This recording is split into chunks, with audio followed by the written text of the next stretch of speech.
నాకున్నంత మతిమరపు అయితే ఎవరికైనా ఉంటుందో లేదో కానీ నాకైతే చాలా అంటే చాలా మతిమరపు అండి. ఎందుకనంటే నేను ఈరోజు విశాల్ మార్ట్కి అయితే రెడీ, మా హస్బెండ్ అయితే రెడీ అమ్మన్నాడు చిన్నోడికి పెద్దోడికి షూస్ తీసుకొద్దామనేసి. నేనైతే రెడీ అయినాను, కానీ మన యూట్యూబ్ బ్లాగ్ కోసం నేను అక్కడ షాపింగ్ ఎట్లాంటివి ఉన్నాయో కానీ బాగుంటాయంటే ఎట్లాంటి ప్రోడక్ట్స్ అయినా కిడ్స్కి అయితే టాప్ టు బాటమ్ అన్ని యాక్సెసరీస్ అయినా ఏవైనా క్లాత్ అయితే నాకు చాలా నచ్చుతుంది. కానీ నేనేం చేసిన ఫోన్ తీసుకోవడం అయితే మర్చిపోయినాను. సారీ, నెక్స్ట్ టైం నేను ఖచ్చితంగా తీసుకెళ్తాను.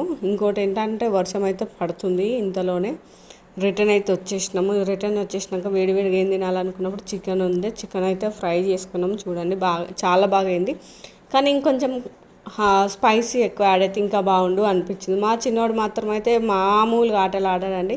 సర్కస్ ఫీట్లు చేయమంటే వాడంత ఫస్ట్ ఎందుకంటే నాకేమనిపిస్తుంది అంటే ప్రతి ఇంట్లో చిన్నోళ్ళు ఇంతే యాక్టివ్ ఉంటే ఇంతే కొంట పని చేస్తారేమో అని నాకు అనిపిస్తుంది.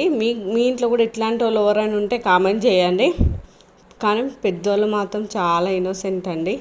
ఇట్లానే మావాడైతే చిన్న చిన్న సర్కస్ ఫిట్స్ చేస్తున్నాడు, మా హస్బెండ్ కూర్చొని ఫోన్ చూస్తున్నాడు, నేనైతే చికెన్ ఫ్రై చేసిన షూట్ చేసిన. మా పెద్దోడు మాత్రం సైలెంట్, చూసుకుంటే మాత్రం తింటాడు. వీడియో నచ్చినట్లయితే లైక్ చేయండి, షేర్ చేయండి, సబ్స్క్రైబ్ చేయండి.